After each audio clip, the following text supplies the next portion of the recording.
Under the FBI's relentless third-degree grilling, Lance Twiggs, the transgender roommate of Charlie Kirk's killer, cracked like glass, spilling a truth so explosive it left seasoned agents stunned.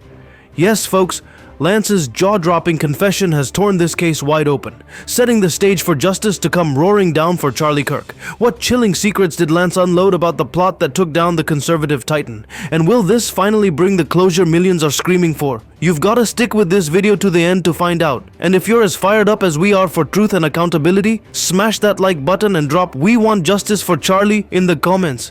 This isn't just a crime, it's a heart-pounding saga of betrayal, ideology, and raw rage that's ripped America's wounds wide open. The tragedy in Orem, Utah didn't just shake a sleepy college town, it sent shockwaves across the nation, leaving everyone who heard about Charlie Kirk's fate absolutely floored. At just 31, the fiery mastermind behind Turning Point USA was rallying millions with his bold, unapologetic vision. But now, he's gone forever. First, I'll take you back to the day it all went down. So even if you're new to this wild ride, you'll get the full scoop on Charlie Kirk, Tyler Robinson, and Lance Twiggs. How did this nightmare explode? How did a local case rocket to the FBI's radar? And most critically, what did Lance confess under pressure that changed the game? Buckle up, this story's a roller coaster you won't believe. It's September 11th, 2025, at Utah Valley University, UVU, in Orem, Utah. A massive crowd of 3,000 packs a tent, buzzing with energy to hear Charlie Kirk, the 31-year-old powerhouse running Turning Point USA. His $79 million conservative empire was shaking up campuses, firing up Gen Z with his no-holds-barred takes on race, culture, and politics. A close Trump ally, Kirk was a hero to some, a villain to others. That day, he's mid-Q&A, tackling a loaded question from attendee Hunter Kozak. How many transgender Americans have been mass shooters in the last 10 years? Then, bam! A single shot rips through the air from a rooftop hundreds of yards away. The bullet slams into Kirk's neck. He collapses instantly. Chaos erupts, screams echo, students stampede, and raw graphic videos flood social media, capturing the horror in real time. Federal agents swarm the scene in just 16 minutes. But it's too late. Charlie Kirk is gone. His body is flown back to Arizona on Air Force Two, escorted by Vice President J.D. Vance, as Trump lowers flags nationwide, calling him a great guy, top to bottom. America's in a tailspin. Was this a political hit? A deep state conspiracy? A lone wolf with a grudge? Social media explodes with wild theories, radical leftists, anti-Trump plots, or something crazier. Protests ignite, politicians pour fuel on the fire, and the nation demands answers. But the truth? It's hiding in a quiet St. George apartment, and the FBI is about to blow it wide open. Tyler James Robinson, a 22-year-old electrical apprentice from St. George, Utah, doesn't scream killer. Raised in Washington, Utah, a sleepy Mormon enclave 260 miles from UVU, he's the eldest of three in a solid Republican family.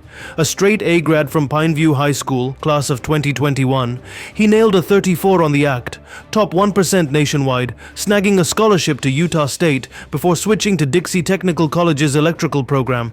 Neighbors like Alania Shaw told Fox 13, "The Robinsons are good folks, quiet, always helping out." His parents, Matt and Amber Jones Robinson, are registered Republicans rooted in their Mormon community. Classmate Carson Knight was floored. "I know Tyler. We went to school together," but Tyler was unraveling. Unaffiliated and inactive as a voter, he skipped the 2024 election. His family told the FBI he'd gotten obsessed with politics, raging against conservatives like Kirk and Trump. Online, he dove headfirst into anti-fascist Discord groups, Marxist chats, and gaming communities like Helldivers 2, guzzling leftist ideology like it was oxygen. Governor Spencer Cox dropped a bomb. He was neck deep in leftist ideology. At 15, he dressed as an internet meme for Halloween, per his mom's old Facebook posts, showing his digital obsession early. But the real spark? His transgender roommate, Lance Twiggs. Tyler shared a 3-bedroom apartment in St. George with Lance Twiggs, a 22-year-old transgender person transitioning from male to female, studying to become a pro gamer at Utah Tech University. A relative called Lance the black sheep of their family. Kirk's UVU question was a dagger to their world. How many transgender Americans have been mass shooters? Kirk's history of slamming transgender issues as a societal threat hit Tyler and Lance like a freight train. X posts lit up. Kirk's trans comments pushed Tyler over the edge. But it was Lance's confession to the FBI that turned this case into a wildfire. September 12th, 2025. The FBI comes in like a wrecking ball. Agents storm Tyler and Lance's Fossil Hills townhomes apartment in St. George and the Robinson family home in Washington, Utah, 260 miles from UVU. Fox 13 cameras catch the chaos. Yellow police tape, unmarked SUVs, and a tow truck hauling Tyler's dark gray Dodge Challenger, the muscle car he drove to UVU at 8:29 a.m. on September 11th. Neighbors are stunned. "This is a quiet town. We're in shock," Alenia Shaw told reporters. Under the FBI's brutal third-degree interrogation, Lance Twiggs breaks like a dam. According to Fox's Brooke Singman, Lance spills everything, handing over a goldmine of evidence that nails Tyler to the wall. Lance shows agents texts from Tyler, sent days before the shooting, plotting to stash a gun linked to Kirk's killing, a Mauser .30-06 rifle wrapped in a towel later found in the woods near UVU. Lance's confession is a gut punch. Tyler was consumed by Kirk's hate. He said Kirk's words were a direct attack on me, on my identity. Lance reveals Tyler's late-night rants about Kirk's anti-trans rhetoric, especially after the UVU question. Tyler told Lance he bought the rifle to send a message, engraving it with Bella Ciao, "Hey fascist, catch!" and a meme like, "If you read this, you're gay lamau," as a middle finger to Kirk's worldview. Lance admitted to the FBI, "I didn't think he'd kill him. I saw the rage building, but I thought it was just talk. I couldn't stay quiet anymore." Lance's cooperation was a game changer. They handed over Tyler's texts showing him planning to scout the UVU rooftop on September 10th and hide the rifle in a towel. Lance told agents Tyler came home that night, shaking, saying he had to protect people like me from Kirk's poison. The FBI pressed Lance hard. "Did you know? Were you in on it?" Lance swore up and down. "I didn't know he'd go that far. I thought he was just venting." Lance's grandfather, Jerry Twiggs, stayed tight-lipped when asked about a transgender motive. "I don't want to comment. I don't know what's going on with Lance right now." He added he'd never met Tyler. Lance's full cooperation, turning over texts and laying bare Tyler's motives, crushed any chance of Tyler dodging justice. By 10 p.m. on September 12th, Tyler was cuffed, still in his black long-sleeve and Converse sneakers, facing aggravated murder, felony firearm discharge, and obstruction of justice. No bail. FBI Director Kash Patel called it a historic takedown, powered by 11,000 tips and ironclad evidence, CCTV, Lance's texts, and the engraved rifle. The FBI's case is locked tight. Surveillance shows Tyler pulling into UVU at 8:29 a.m., scoping the rooftop and firing at noon. Lance's texts and Discord logs confirm Tyler's plan to stash the rifle. Lance told agents Tyler was fixated on Kirk's anti-trans comments, tying them to their own identity struggles. Tyler had no criminal record, no military ties, just a kid radicalized online and driven by personal loyalty. Governor Cox insists Tyler acted alone, no conspiracy. But X is a wildfire of theories. Did Lance know more? Did they push Tyler to act? One post nails it. Kirk's trans comments lit the fuse.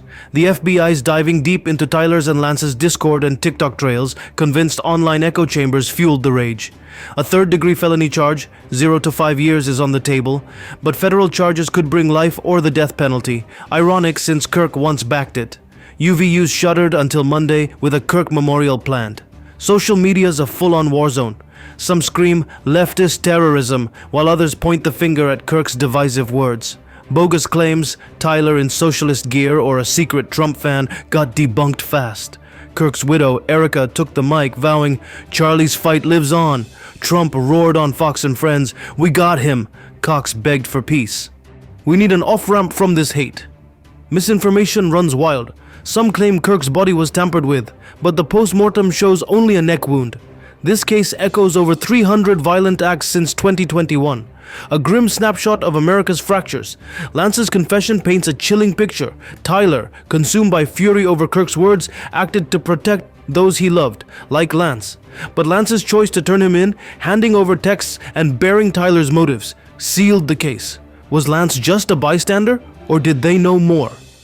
With Tyler facing life or worse, will justice for Charlie Kirk heal this wound? Should Tyler get the death penalty Kirk once supported, or something else? And how do we stop the next tragedy in a nation this torn? If you're standing with Charlie, drop "We want justice for Charlie" in the comments right now. Smash that like button, share this video, and hit subscribe for every update. This case is far from over.